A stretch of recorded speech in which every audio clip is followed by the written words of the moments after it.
Bismillahirrahmanirrahim.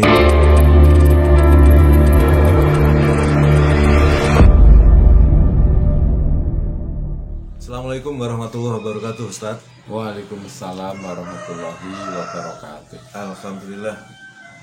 Jaketnya bagus, Ustaz. Jaket LPDG, Pak ya? LDPK, Lembaga Dakwah dan Pendidikan Al-Quran. Alhamdulillah, keren. Masanya baru. Memang baru ya? Iya. Oh, pantesan masih cering. Baik, Ustaz. Ini ada titipan pertanyaan dari netizen terkait dengan fidyah. Gitu ya. Ya, jadi artinya ketika perintah puasa itu diperintahkan oleh Allah, tidak semua orang yang beriman langsung bisa melaksanakan karena halangan-halangan yang sifatnya syar'i ya. Mungkin karena dalam safar atau perjalanan atau ibu yang sedang hamil dan segala sebagainya. Dalam konteks itu Al-Quran mengatakan harus membayar fidyah. Nah, kira-kira fidyah itu maksudnya apa? Kemudian prakteknya seperti apa, Ustaz? Bisa dijelaskan? Ya, terima kasih. Jadi mengenai fidyah ini memang disebutkan jelas atau sharih di dalam surah Al-Baqarah ayat 184, yaitu wa'alal ladzina yutiqunahu fidyatun ta'amu miskin faman tatawwa'a khairan fahuwa khairul lah wa antasumu khairul lakum in kuntum ta'lamun. Ini potongan ayat dari ayat yang lengkapnya itu ayyamam ma'dudat, yaitu hari-hari yang telah terbilang. Maksudnya puasa yang diperintahkan kepada orang-orang yang beriman pada ayat 183 itu tidak sepanjang tahun, tetapi hari-hari yang bisa dihitung. Dan itu nanti diterangkan pada ayat 185, yaitu di bulan Ramadan. Kemudian mereka yang telah diwajibkan atasnya berpuasa pada hari-hari yang sudah disebutkan itu tidak semuanya harus berpuasa. Jadi ini namanya elastisitas hukum Islam. Jadi hukum Islam itu tidak kaku, tidak saklek. Gitu. Siapa yang boleh tidak berpuasa pada bulan itu, pada hari-hari itu, atau pada bulan Ramadan? Famangkana minkum maridon, orang yang sakit, yang kalau berpuasa dia semakin parah sakitnya, membahayakan kesehatannya. Au ala safarin, atau orang yang dalam perjalanan berdagang merasa sangat berat kalau berpuasa, maka mereka mengganti di hari yang lain. Maksudnya mengganti puasa yang ditinggalkan berapa hari itu di bulan yang lain. Fa'idatum min ayyamin ukhra. Nah, kemudian ada orang yang bukan karena sakit, bukan juga karena perjalanan, tetapi karena kondisi yang lain yang dia tidak mampu berpuasa. Yaitu wa'alal ladzina yutiqunahu, dan bagi mereka yang mampu tapi merasa berat sekali, mampu dia, tetapi kalau dia berpuasa itu dia merasa sangat susah, padahal Allah itu menghendaki kemudahan, tidak kesusahan. Maka orang-orang yang demikian seperti orang yang sudah lanjut usia, orang lansia, atau mungkin orang yang sedang hamil, berat ya, karena bayinya juga ikut makan ya, sehingga kebutuhannya harus tercukupi. Atau mungkin orang yang menyusui, atau mungkin pekerja berat, pekerja kasar, yang kalau dia berpuasa sangat berat sekali. Nah, maka bagi mereka tidak mungkin dia bisa mengganti di hari yang lain, boleh jadi karena dia sudah lansia, di hari yang lain dia tetap saja lansia, tidak terus menjadi muda. Maka mekanismenya bukan mengganti puasa dengan puasa di hari yang lain, tetapi mengganti dengan memberi makan orang miskin. Itulah yang disebut dengan fidyah. fidyatun, yaitu apa itu? To'amu miskin, makanan bagi orang miskin. Nah, bagaimana teknisnya? Ya kalau dia misalnya hari itu dia tidak berpuasa satu hari, lalu dia bisa menggantinya dengan memberi makan satu orang miskin.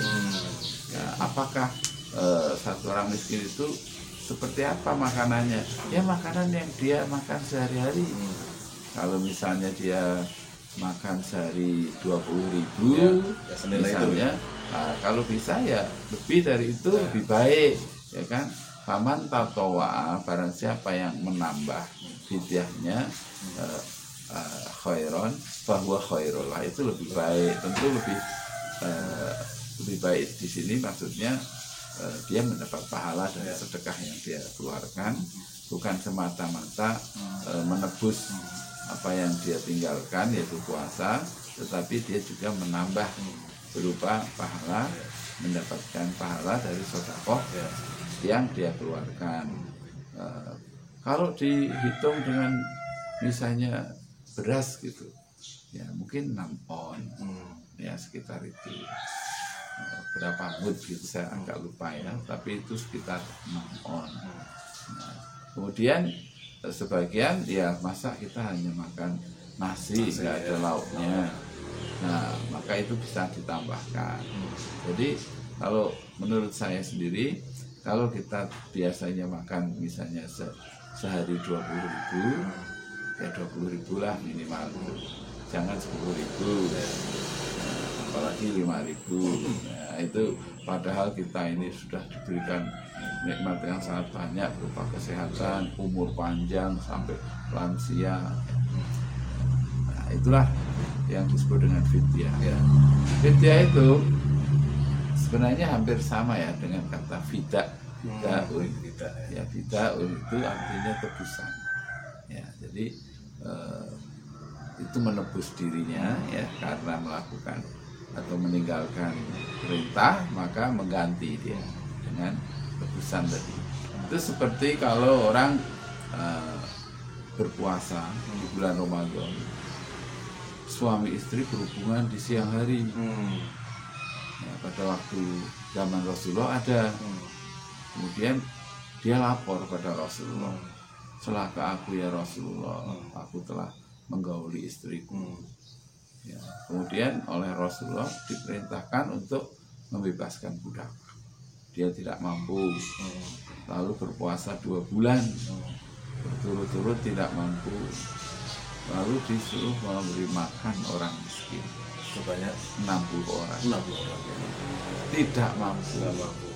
Lalu Rasulullah mengambil makanan, lalu tidak salah kurma, lalu ini sedekahkan kepada orang yang miskin di kampung. Lalu dia mengatakan, di kampung saya yang paling miskin saya. Lalu Rasulullah tidak marah, tersenyum, tertawa, sedekahkan untuk keluarga. Nah, jadi itu ada. Jadi memang hukum Islam itu Sangat lentur, tapi bukan berarti orang itu menganggap enteng. Bagaimanapun satu hari orang sengaja meninggalkan puasa Ramadan tidak bisa digantikan dengan puasa sunnah seumur hidup. Ya. Karena itu kewajiban dan nilai atau hukum wajib itu jauh ya dibandingkan yang sunnah.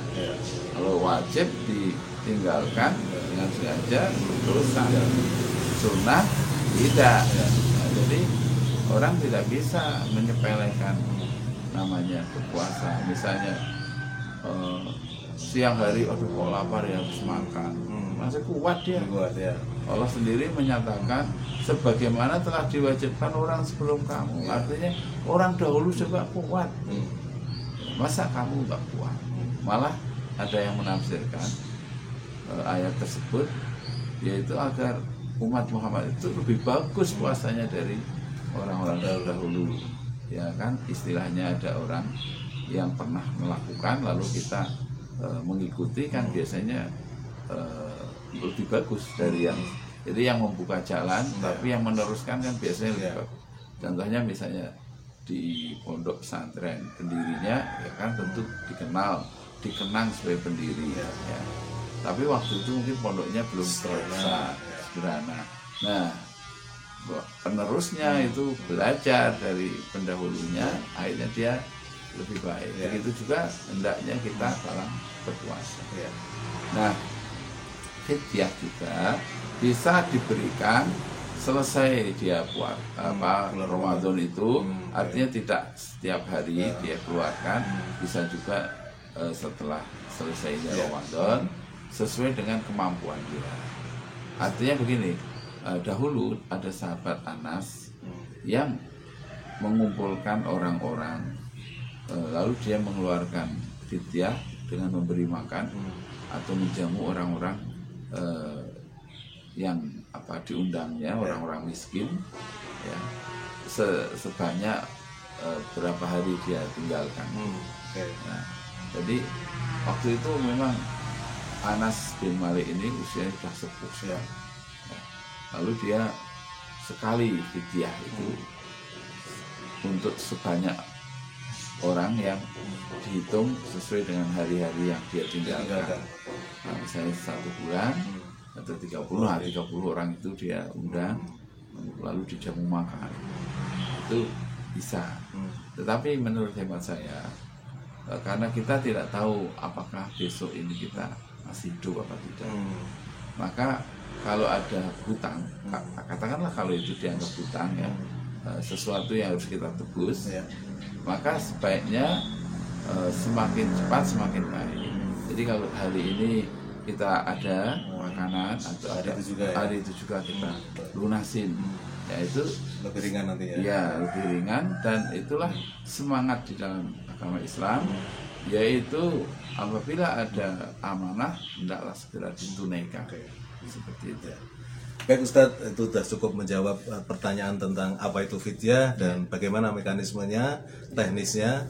Kebetulan menantu saya sedang hamil, jadi itu menjadi jawaban untuk dia juga. Betul. Ya, terima kasih. Mudah-mudahan hamilnya lancar, sehat, bayinya nanti bisa dilahirkan dan penuh kesehatan dan mudah. Insya Allah kembar Ustaz. Ya. Dan yang jelas yang waktu di USG yang satu sudah jelas laki-laki, tapi yang satu masih masih tersembunyi. Iya. Dan yang laki-laki ini Insya Allah Ustaz, mantu saya sudah setuju. Namanya nama dari mbahnya, dari mertuanya ini, dari kakeknya ini, Sultan Muhammad Al-Fatih. Bagus tuh. Dulu kan Erdogan. Ya, ini kan nanti nenek moyangnya Erdogan dan pemuda yang hebat, penakluk Konstantinopel. Betul. Al-Fatih ya, mudah-mudahan namanya itu menjadi doa. Amin. Luar biasa kan Al-Fatih itu.